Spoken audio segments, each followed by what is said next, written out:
யாராவது கரப்பான் பூச்சியின் பெயரால் ஒரு கட்சியே தொடங்கப்படும் என்று யாராவது எதிர்பார்த்திருக்க முடியுமா? அது பதிவு பெற்ற கட்சியா, தேர்தலிலே போட்டி விடுவார்களா மாட்டார்களா, அதெல்லாம் கேள்வி. மாநிலம் முழுக்க அல்லது நாடு முழுக்க தொழிற்சாலைகள் பெருகிவிடும், வணிகம் பெருகிவிடும், எனவே வேலை வாய்ப்பு அதிகரித்துவிடும் என்று சொல்லி வந்திருக்கிறார். ஆனால் அது நடக்கலை என்பதைத்தான் புள்ளி விவரங்கள் காட்டுகின்றன. நாங்கள் இத்தனை நாடுகளில் ஒப்பந்தம் செய்திருக்கிறோம், இத்தனை தொழில் நிறுவனங்கள் முதலீடு செய்கிறார்கள், அவர்களெல்லாம் வருகிறார்கள் என்றெல்லாம் தான் சொல்கிறார்கள். அதெல்லாம் உண்மைதான். புதிய நிறுவனங்கள் வரவே இல்லை என்றும் நாம சொல்ல முடியாது. ஆனா வேலை எங்க போச்சு? சந்தை பொருளாதாரத்தோடு இறுக்கமாக இருக்கின்ற, முதலாளியம் வளர்ந்திருக்கின்ற அந்த நாடுகளில் கூட, ஜெர்மனி போன்ற நாடுகளில், நார்டிக் நாடுகள் என்று சொல்வார்கள், நார்வே, டென்மார்க் உள்ளிட்ட நாடுகள், சிங்கப்பூர், இந்த நாடுகள் எல்லாம் வெற்றிகரமான முறையில செயல்படுத்தி இருக்கிறார். டயலாக் தமிழ் நேயர்களுக்கு வணக்கம். இன்னைக்கு இந்தியால பார்த்தோம்னா வேலையின்மை பிரச்சனைன்றது ஒரு பெரிய பிரச்சனையா பார்க்கப்படுது. அதை பற்றி இன்னைக்கு பேசுறதுக்காக மூத்த பத்திரிகையாளர் குமரேசன் அவர்கள் வந்திருக்காங்க. வணக்கம் சார். இப்ப வேலையின்மை பிரச்சனைன்றது இந்தியால பெரும் பிரச்சனையா பார்க்கப்படுது. இப்ப ஒரு பக்கம் பார்த்தோம்னா சென்ட்ரல் கவர்மெண்டோட பாலிசி தான் இதுக்கு காரணம் அப்படின்ட்டு ரிசர்ச் பண்றவங்க சொல்றாங்க. இன்னொரு பக்கம் பார்த்தோம்னா மக்கள் தொகை அதிகமானதான் காரணம்ட்டு ஒரு சிலர் சொல்றாங்க. இதை நீங்க எப்படி பாக்குறீங்க? வேலையின்மை என்பது ஓரளவு பார்த்தீங்கன்னா உலக அளவிலாக பிரச்சனையாகவே இருக்கிறது. இன்னும் தீவிரமாக இருக்கிறது. இதுல இருந்து தப்பித்த நாடுகள்னு பார்த்தா ஒரு சில நாடுகளை தான் விரல் விட்டு எண்ணி சொல்ல முடியும் என்கிற அளவுக்கு இருக்கிறது. உதாரணமா ஒரு புள்ளி விவரம் என்ன சொல்கிறது என்றால், உலக அளவில் கிட்டத்தட்ட 40 கோடி மக்கள், 40 குறிப்பா அதில் பெரும்பகுதியினர் இளைஞர்கள் வேலையின்றி இருக்கிறார்கள் என்று அந்த புள்ளி விவரம் தெரிவிக்கிறது. அதே போல குறிப்பா இளைஞர்களிடையே இளைஞர்கள் மட்டுமே எடுத்துட்டு ஒரு 25ல இருந்து 30 அந்த வேலைக்கு செல்லக்கூடிய வயது கட்டம்னு இருக்குல்ல, அந்த வயதுக்குரிய எடுத்துக்கொண்டால் அதிலேயே பல கோடி பேர் வேலை இல்லாமல் இருக்கிறார்கள் என்று அந்த உலகளாவிய ஒரு புள்ளி விவரம் தெரிவிக்கிறது. இதுல ஒரே ஒரு நிமிடம். அப்புறம் இதுல இன்னொரு தகவல் என்னவென்றால், இந்தியாவை பொறுத்தவரையில இதுல ஒரு நேரடியான தகவல் என்பது பளிச்சென்று கிடைக்கவில்லை. சொல்லப்போனால் ஒரு வகையில் அது மறைக்கப்பட்டிருக்கிறது என்று கூட சொல்லலாம். அதே நேரத்தில் பொதுவா சில அமைப்புகள் அவங்களுடைய சொந்த முயற்சியில வெளியிட்டு இருக்கிற அறிக்கைகள், ஏன் அரசாங்கத்தினுடைய சில துறைகள் அவர்கள் தவிர்க்க முடியாமல் வெளியிடுகின்ற அறிக்கைகள், இவற்றையெல்லாம் வைத்து பார்க்கிற போது இந்தியாவிலும் நீங்கள் சொன்னது போல கோடிக்கணக்கான இளைஞர்கள், கிட்டத்தட்ட 18 கோடி பேர் என்று நினைக்கிறேன், என்னுடைய நினைவு சரியாக இருக்கிறார், 18 கோடி இளைஞர்கள் வேலையின்றி இருக்கிறார். அப்ப 18 கோடி என்பது ஒட்டுமொத்த மக்கள் தொகையில ரொம்ப குறைவாக தெரியலாம். ஆனா அப்படி பார்க்க கூடாது அல்லவா? குழந்தைகள் ஒருபோது அந்த ஒட்டுமொத்த மக்கள் தொகையில குழந்தைகள் வந்து விடுவார்கள், வேலைக்கு செல்ல இயலாத முதியவர்கள் வந்து விடுவார்கள். ஏன்னா மீதி இருக்கிற அந்த மக்கள் வேலைக்கு செல்லக்கூடிய உழைக்கக்கூடிய மக்களில் இத்தனை பேர் வேலையின்றி இருக்கிறார்கள் என்றால் அது கவலை தருகின்ற ஒரு தகவல். இது இந்த வேலையின்றி இருப்பது என்பது ஏதோ அவர் சொந்த முறையில அவருக்கு வருமானம் இல்லாமல் இருக்கிறார்கள், ஆகவே அவருடைய குடும்பம் வறுமையில் தவிக்கிறது என்பது போன்ற அந்த பிரச்சனை உண்மைதான். அடிப்படையில ஒவ்வொரு வேலையின்றி தவிக்கின்ற ஒவ்வொரு குடும்பத்திலும் இந்த நிலைமை இருக்கிறது. சொல்ல போனா அப்படிப்பட்ட குடும்பங்களில் வேலையின்றி இருக்கிற இளைஞர்கள், பெண்ணாக இருந்தாலும் சரி ஆணாக இருந்தாலும் சரி, ஒரு விதமான அவமதிப்புக்கு கூட உள்ளாகிறார்கள். குடும்பத்திலேயே கூட சுத்திக்கிட்டு இருக்கிறாங்க. ஏதாவது ஒரு வாக்குவாதம் வருகிறது என்றால் அவர்கள் மற்றவர்கள் போடக்கூடிய பெரிய வார்த்தை என்பது, சும்மா தானே தெரிகிற, நீலாம் இப்படி பேசலாமா என்று கேட்பார்கள். ஆக அவருடைய குடும்பத்திலேயே கூட அவர் கருத்து சொல்கிற உரிமை பறி போய் விடுகிறது. அப்ப சொந்த குடும்பத்திலே அவமதிப்பை சந்திக்கிற போது சமூகத்தில் அது இன்னும் எப்படியெல்லாம் இருக்கும் என்று நாம் பார்க்கலாம். அது ஒரு பக்கம் தனிப்பட்ட முறையில அவர் வருவாய் இல்ல, யார்கிட்டயா கையேந்த வேண்டியிருக்கிறது, யாராவது உதவி செய்ய மாட்டார்களா என்று எதிர்பார்க்க வேண்டியிருக்கிறது, கடனாளி ஆகிறார்கள், இப்படியெல்லாம் சொல்லிட்டே போகலாம் தனிப்பட்ட முறையில. இன்னும் ஆனா இதோடைய சமூக விளைவு என்று பார்த்தால், அந்த வேலையின்றி இருப்பவர்கள், குறிப்பாக இளைஞர்கள், மிக எளிதாக ஜாதிய சக்திகளிடம் சிக்கிக் கொள்கிறார்கள். மத வெறியர்கள் எளிதாக கைப்பற்றி விடுகிறார்கள். நீ ஏன் வேலை இல்லாம இருக்கிறா தெரியுமா? உனக்கு ஏன் இவ்வளவு கஷ்டம் தெரியுமா? அந்த மதத்துக்காரன்லாம் வந்துட்டான், அவன் முக்கியமான இடங்களுக்கெல்லாம் போயிட்டான், முக்கியமான இடங்கள்ல அவன் இருக்கிறான், அதனாலதான் உனக்கு வேலை கிடைக்கல, சம்பந்தமே இல்லாம சொல்லுவாங்க. ஆனா அந்த சமயங்களுக்குள் அந்த மதங்களுக்குள் போய் பார்த்தால் அங்கேயும் இளைஞர்கள் இதே போன்ற தவிப்புகள், இதே போன்ற அவமதிப்புகள், இதே போன்ற சிரமங்கள் தான் இருக்கிறார்கள். ஆனா அதை சொல்ல மாட்டார்கள். அதே போல அது ஒரு பக்கம் மதவாதிகள் அப்படி செய்கிறார்கள் என்றால், ஜாதியவாதிகள் வந்துரு, நம்ம ஜாதி அமைப்புக்குள்ள வந்துரு, அப்பதான் நம்ம போராட முடியும் என்று சொல்வார்கள். சொல்ல போனால் ஒதுக்கப்பட்ட மக்கள், தாழ்த்தப்பட்ட மக்கள்லாம் அவங்க நிலைமையில அந்த காலத்து ஏற்பாடுபடி அவரவர் வேலையை பார்த்து கொண்டிருந்தா அவரவர்கள் சமூக வேலையை பார்த்து, அதோட அர்த்தம் என்ன?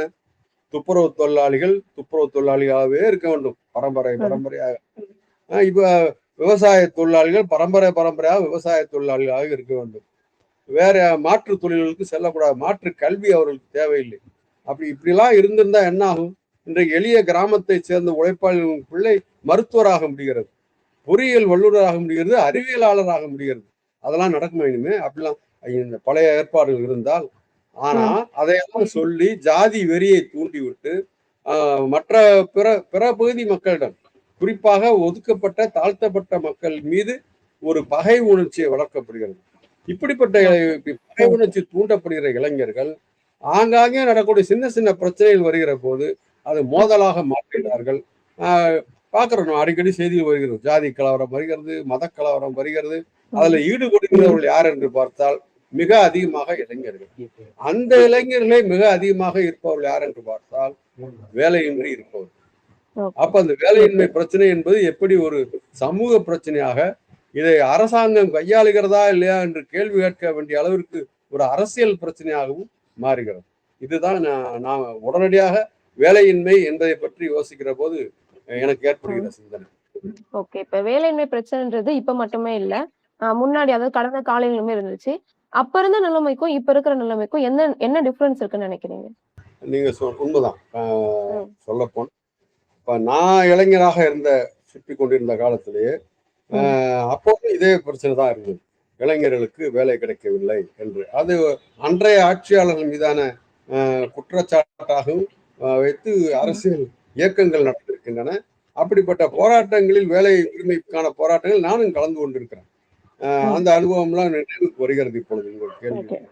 அதே வேளையில் ஒவ்வொரு காலகட்டத்திலும் இந்த நிலைமை இருக்கிறது என்றாலும், இன்னும் சொல்ல போனா ஒவ்வொரு நாட்டிலும் கூட இந்த நிலைமை இருக்கிறது என்றாலும், இன்றைக்கு என்ன நிலைமை ஏற்பட்டிருக்கிறது என்றால், முன்பு வேற சில உதாரணமா வளர்ந்து வருகிற, சுதந்திரம் கிடைத்த பிறகு வளர்ந்து வருகிற நாட்டில் பல்வேறு தொழில்கள் வளர்ச்சி அடையாமல் இருந்தது, விவசாயம் நவீனம் அடையாமல் இருந்தது. ஆக பெரும்பாலான மக்கள் கிராமப்புற தொழில்களையும் அந்த கைத்தொழில்களையுமே சார்ந்திருந்தார்கள். எனவே வேலை வாய்ப்பு என்பது அப்போது பெருகவில்லை என்பதற்கும், இப்போது பார்த்தால் குறிப்பாக படித்த இளைஞர்கள், முந்தெல்லாம் என்ன சொல்லுவாங்கன்னா, படிச்சுட்டா வேலை கிடைச்சிரும் அதனால படி என்று சொல்வார்கள். ஆனா இன்றைக்கு கிடைக்கிற புள்ளி விவரங்கள் என்ன சொல்கிறது என்றால், படிக்காத இளைஞர்கள் கூட ஏதாவது ஒரு கிடைக்கிற வேலைக்கு போயிடுறாங்க இல்லையா? பார்க்கிறோம், ரோடு போற கிடைச்சா கூட போயிடுவாங்க, கட்டடம் கட்டுற வேலைக்கு தான் போய் விடுவார்கள். ஏன்னா அவங்களுக்கு பிழைத்தாக வேண்டும், குடும்பத்தை காப்பாற்றியாக வேண்டும், எப்படிப்பட்ட வேலைக்கும் போய் விடுவார்கள். ஏன்? அப்படிப்பட்ட இளைஞர்களை சில சமூக விரோத கும்பல்கள் அவர்களுக்கு பயன்படுத்திக் கொள்வார்கள், திருட்டு போன்ற வேலைகளில் ஈடுபடுத்துவார்கள். இதெல்லாம் பார்க்கிறோம். இன்னொரு பக்கத்துல பாத்தீங்கன்னா, படித்த இளைஞர்கள் அவர்களிடம் வேலையின்மை அதிகமாக இருக்கிறது என்பதுதான் இன்றைய மிக யதார்த்தமான மிகுந்த கவலை தருகின்ற ஒரு செய்தி.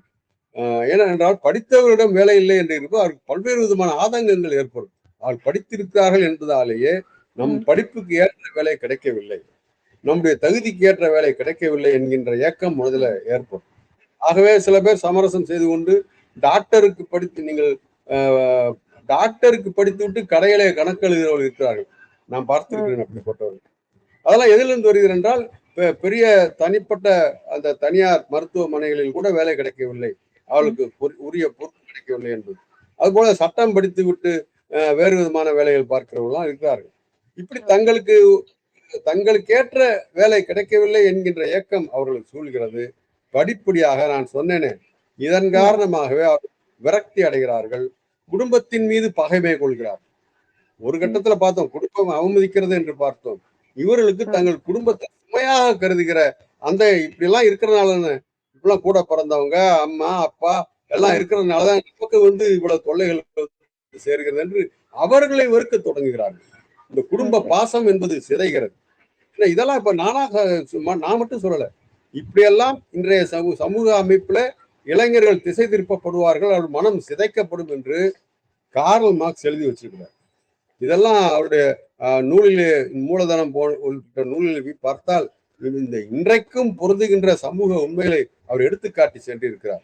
ஆக இப்படியாக குடும்ப உறவு சிதைகிறது, தனி மனித ஒழுக்கம், பண்பு, நேயம் என்பதெல்லாம் அழிந்து போகிறது என்பதெல்லாம் இன்றைய காலகட்டத்தின் ம்.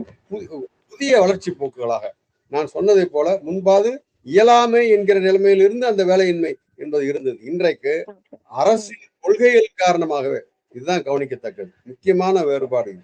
இன்றைய நிலைமைக்கு மிக முக்கியமான காரணம் அரசின், மிக ம். குறிப்பாக ஒன்றிய அரசின் கொள்கைகள், அவருடைய பொருளாதார கொள்கைகள், பொருளாதார சமரசங்கள், இவைகள் தான் ம். காரணம்.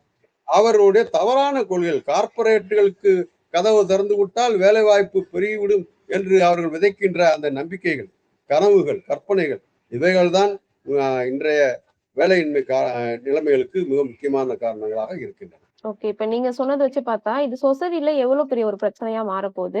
இது ஒரு பக்கம் இருந்தாலுமே, படிச்ச படிப்புக்கு ஏத்த வேலை கிடைக்கல.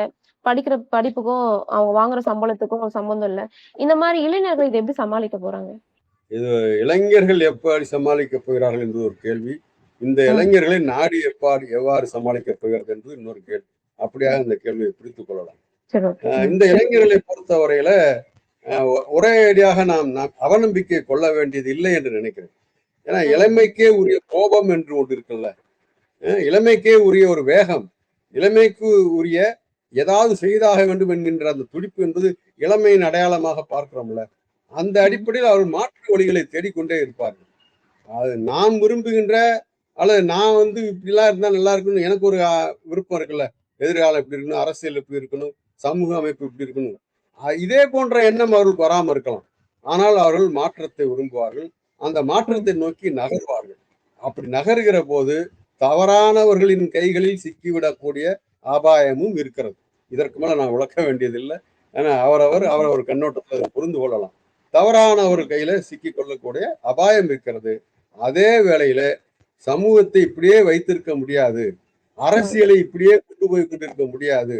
பொருளாதாரத்தை இப்படியே பராமரிக்க முடியாது என்கின்ற அறிவு, புத்தி ஆட்சியில் இருப்பவர்களுக்கு ஏற்பட வேண்டும். ஏனென்றால் இதே இளைஞர்கள், இதே தலைமுறையினர் சில மாற்றங்களை நிகழ்த்தி காட்டியிருக்கிறார்கள். அரசியல் களத்திலே ஓகே. நிகழ்த்தி ம். இருக்கிறார்கள். அகில இந்திய அளவிலே பார்க்கிறோம். புதிய புதிய இயக்கங்கள் வருகின்றன.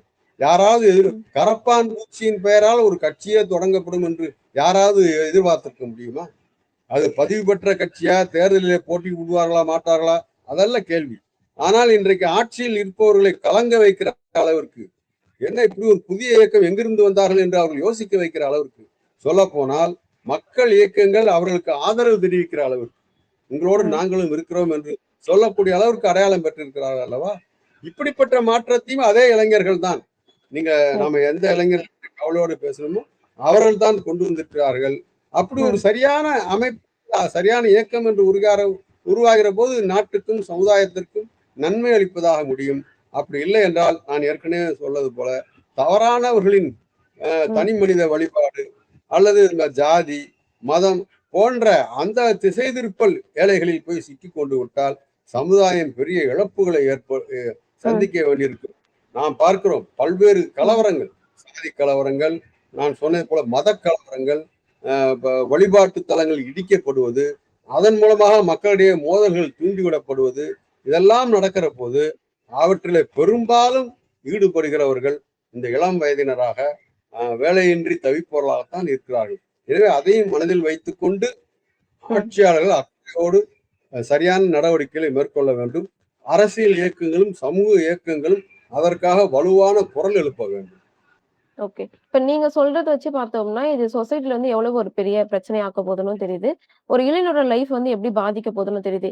ஆனா இது ஏன் ஒரு அரசியல் புரட்சியாவோ, இல்ல ஒரு இளைஞர்கள் புரொட்டஸ்டாவோ ஏன் மாற மாட்டுது?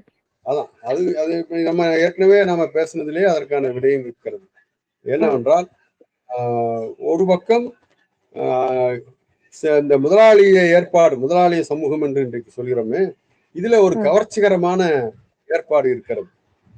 சொல்கிறார்கள் அல்லவா, 1000 பேர் தோற்று இருப்பார்கள், ஆனால் ம், ம், 1001ஆவது அவர் வெற்றி பெற்றிருப்பார். ஏன்னா அவர் வந்து ம், ஒரு சின்ன கடை போட்டிருப்பாரு. பிறகு ம், கொஞ்சம் கொஞ்சமா அந்த கடையை 2 கடையா ஆக்கியிருப்பாரு, 3 கடையா ஆக்கியிருப்பாரு. ம், அப்புறம் ம், பார்த்தா இன்னைக்கு ஒரு பெரிய கார்ப்பரேட் நிறுவனம் என்று சொல்லக்கூடிய அளவிற்கு ஒரு ஹோட்டல், ஒரு சின்ன இட்லி கடை போட்டவர் இன்னைக்கு பெரிய கார்ப்பரேட் உணவகம் நடத்துகிறார் என்ற அளவுக்கு வளர்ச்சியை எல்லாம் பார்க்கிறோம். சின்ன துணிக்கடை ஓகே. போட்டிருந்தவர் இன்னைக்கு உலக அளவில் வணிகம் நடத்துகின்ற மிகப்பெரிய தொழிலதிபராக, கார்ப்பரேட் தொழிலதிபராக உருவாகி இருப்பதெல்லாம் பார்க்கிறோம். இப்படி விரல் விட்டு எண்ணக்கூடிய சில பேர் இருக்கிறார்கள்.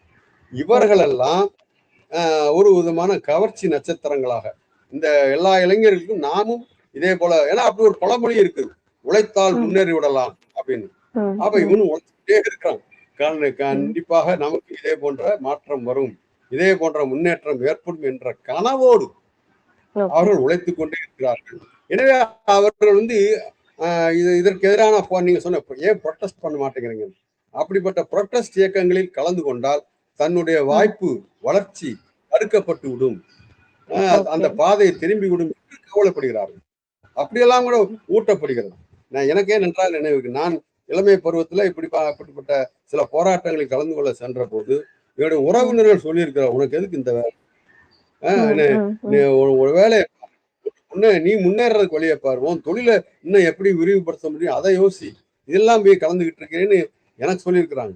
ஆனா ஓகே. நான் வந்து கொஞ்சம் பதில் சொல்லக்கூடியவன் என்பதால் சமாளித்தேன். எத்தனை இளைஞர்கள் அதுக்கெல்லாம் பலியாகி இருப்பார்கள். ஏன்னா அதெல்லாம் சேருகிறது. ஆகவேதான் இந்த புரொட்டஸ்ட் என்பது வெளிப்படையா தெரியவில்லை. இன்னொரு பக்கம் நான் ஏற்கனவே சொன்னது போல இவர்களை ஜாதியவாதிகள் பிரித்து விடுகிறார்கள்.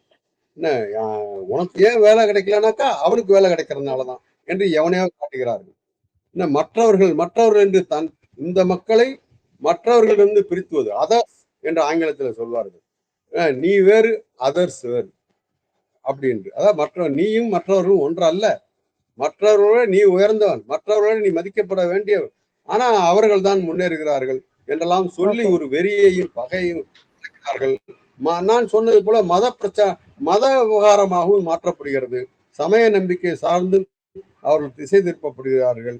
அது மிக எளிதாக இருக்கிறது.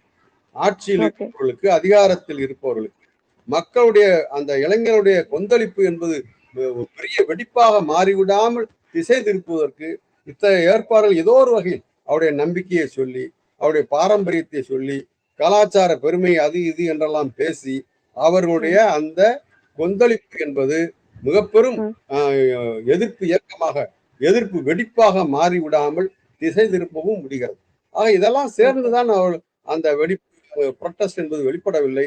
ஆனால் இதனுடைய பொருள் என்பது அவர் இதையெல்லாம் ஏற்றுக்கொண்டு விட்டார்கள், இனிமேல் போராடவே வரமாட்டார்கள் என்பது அல்ல.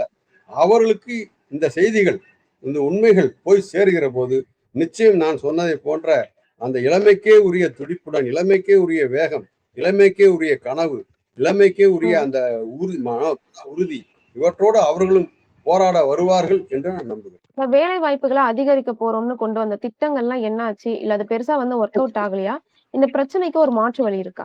பல்வேறு திட்டங்கள் அறிவிக்கப்படும் போதெல்லாம் இதனால் இந்த நாட்டில் வேலை வாய்ப்பு இத்தனை ம், சதவீதம் அதிகரிக்கும் அப்படின்றதான் ம், அறிவிக்கப்படும். ம். ஓகே. நான் இதெல்லாம் புள்ளி விவரம் சொல்ல வேண்டிய தேவையே இல்லை. ஒவ்வொரு திட்டமும் அறிவிக்கிற போது ஆட்சியில் இருப்பவர்கள், அது ஒன்றிய ஆட்சியாக இருந்தாலும் சரி, மாநில ஆட்சியாக இருந்தாலும் சரி, விதிவிலக்காக ஒன்று ரெண்டு அறிவிப்பு, ஒன்று ரெண்டு அரசுகளை தவிர மற்ற இடங்கள்ல ம். பூரா இதுதான் நடக்கிறது என்பதை பார்த்து வந்திருக்கிறோம். இதனால் ஓகே. மாநிலம் முழுக்க அல்லது நாடு முழுக்க தொழிற்சாலைகள் பெருகிவிடும், வணிகம் பெருகிவிடும், எனவே வேலை ம். வாய்ப்பு அதிகரித்து விடும் என்று சொல்லி வந்திருக்கிறார்கள். ஆனால் அது ஓகே. நடக்கலை என்பதைத்தான் புள்ளி விவரங்கள் காட்டுகின்றன.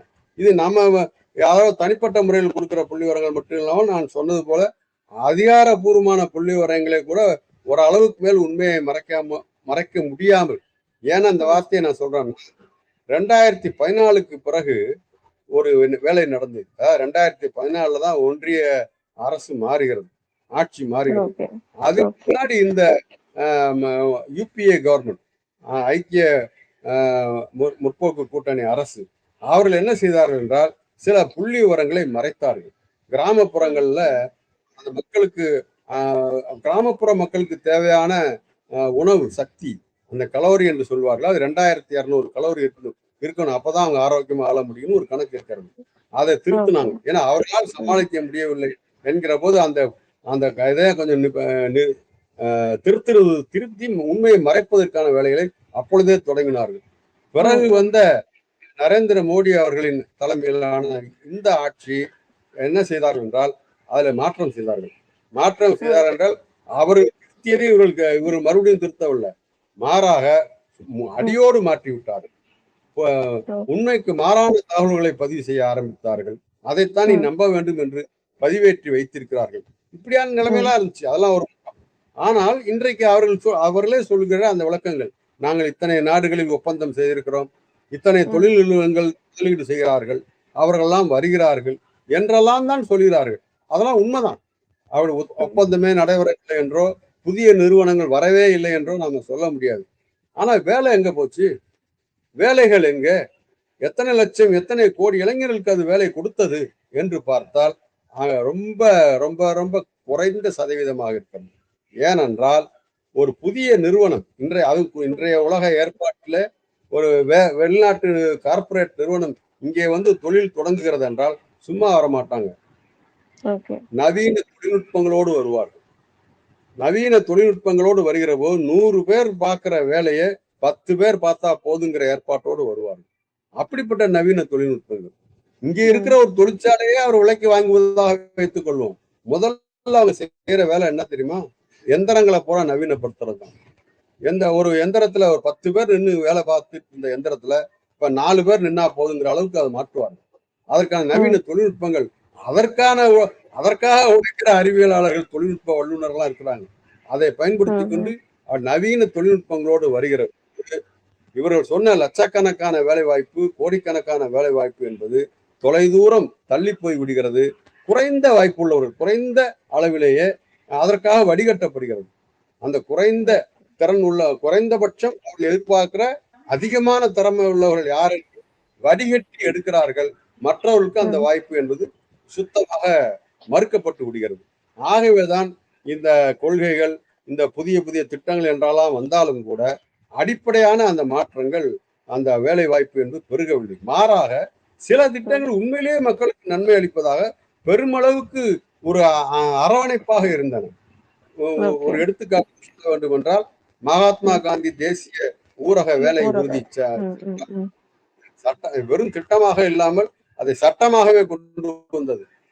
சொல்லப்போனால் இடதுசாரிகளோட ஆதரவோடு இருந்த ஐக்கிய முற்போக்கு கூட்டணி அரசு அப்போதுதான் அந்த சட்டமே கொண்டு வரப்பட்டது.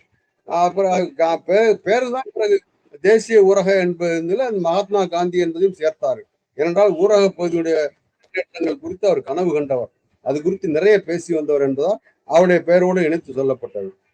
அது என்ன நடந்தால் அந்த திட்டம் செயல்பட அந்த சட்டம் நடைமுறைக்கு வர வர அனைத்து மாநிலங்களிலும், குறிப்பாக ஊரக பகுதிகளில், கிராம பகுதிகளில் ஓரளவுக்கு அந்த மக்களுக்கு அந்த விவசாயம் நடைபெறாத காலத்தில், பெரும்பகுதி விவசாயத்தானே சார்ந்திருக்கிறார்கள், விவசாயம் நடைபெறாத காலகட்டம் என்று ஒன்று இருக்கும் அல்லவா? அப்போது ஏதோ ஒரு வகையில் வேலை கிடைத்துக் கொண்டே இருந்தது. ஒரு வாய்க்கால் வெட்டப்படும், ஒரு பாலம் கட்டப்படும், புதிய தெருக்கள் அமைக்கப்படும், இப்படி சொல்லலாம். அந்த ஊருக்கு தேவையான ஏதோ ஒரு கட்டடம் கட்டப்படும், இப்படியெல்லாம். எனவே அவர்களுக்கு வேலை கிடைத்துக் கொண்டே இருந்தது.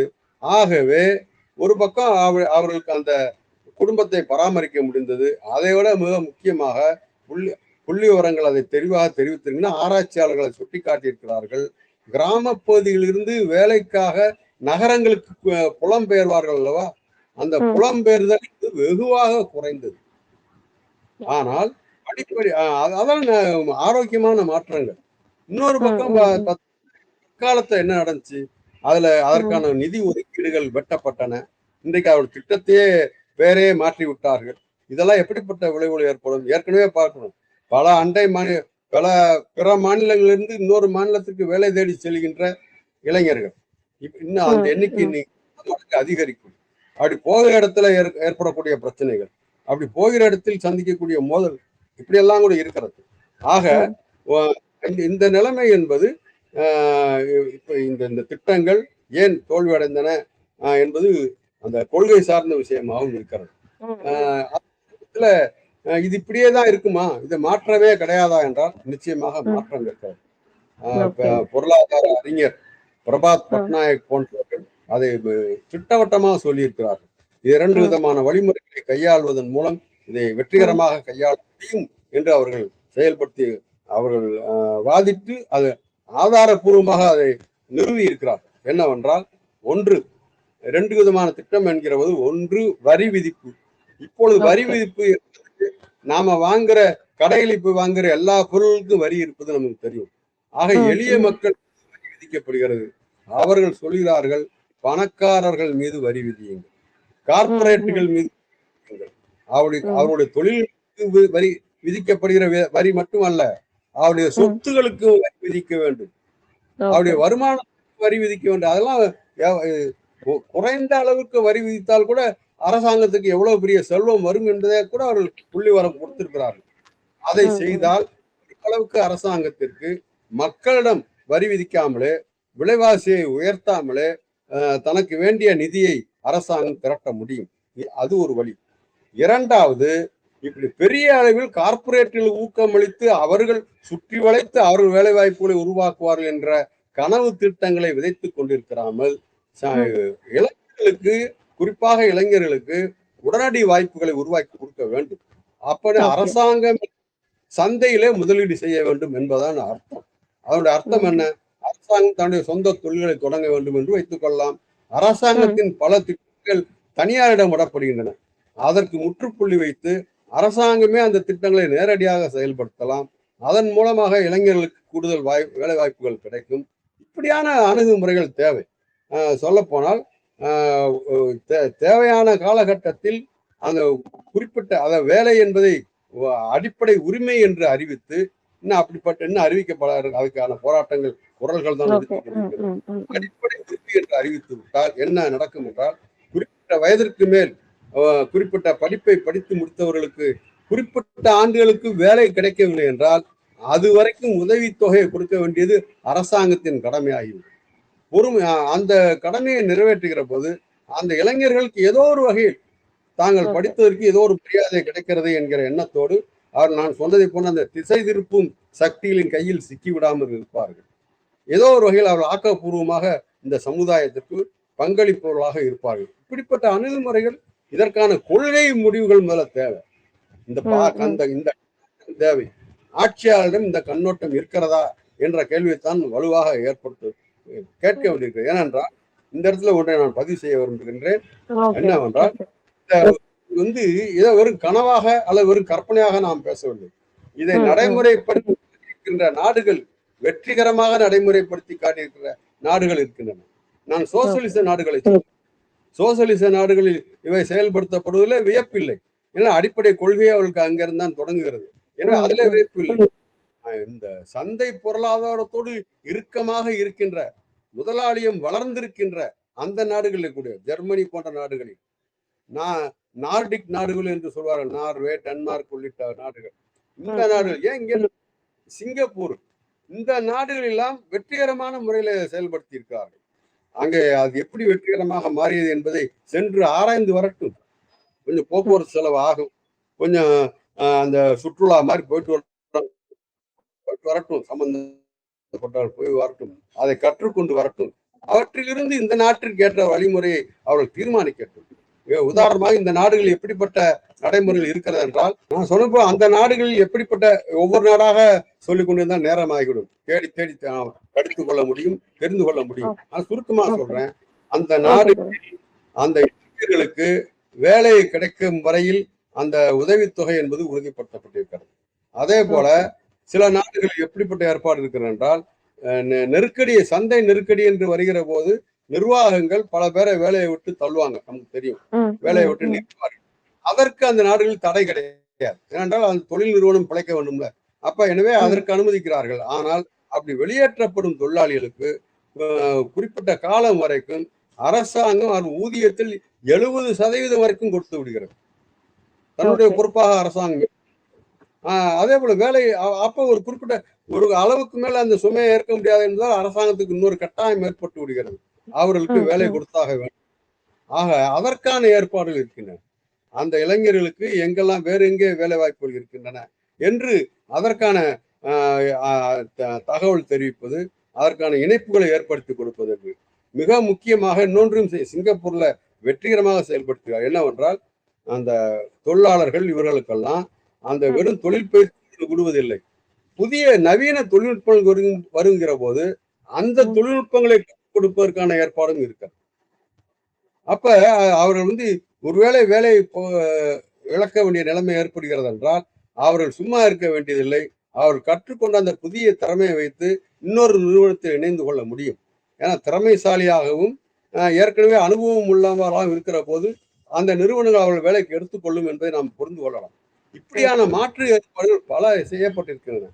இவற்றிலிருந்து நான் சொன்னது போல முதலாளிய நாடுகளிலேயே இதை செயல்படுத்த முடிகிறது என்றால் இதை அங்குள்ள செயல்படுத்த வைத்தது என்னன்னா அந்த அரசாங்கம் ஏதோ கருணையோடு செய்து விட்டார்கள் என்றெல்லாம் நம்ம கண்ணை முடிக்க வேண்டியது இல்லை. அங்கு நடந்த மக்கள் இயக்கங்கள், அரசியல் போராட்டங்கள், இளைஞருடைய எழுச்சிகள், சரியான வழிகாட்டலோடு அவர்கள் முன்னெடுத்து சென்ற இடதுசாரி இயக்கங்கள், ஜனநாயக இயக்கங்கள், முற்போக்கு இயக்கங்கள், மக்கள் இயக்கங்கள் என்று சொல்லிக்கொண்டே போகலாம். இப்படிப்பட்ட இயக்கங்களின் பங்களிப்பால் தான் அப்படிப்பட்ட சட்டங்களும் அங்கே வந்தன. ஆட்சியாளர்கள் யார் ஆட்சி மாறலாம் அங்க, ஆனா இப்படிப்பட்ட சட்டங்களில் கை வைத்து விட முடியாது என்கிற நிலைமை அங்க உருவாக்கி இருக்கிறார்கள். அதுல இருந்து இங்க கொண்டு வரலாமே.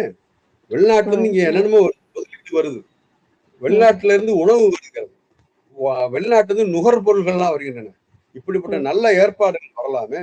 அதற்கு அரசாங்கம் அதற்கேற்ற முறையில் தன்னுடைய கொள்கைகளை வகுக்கலாமே.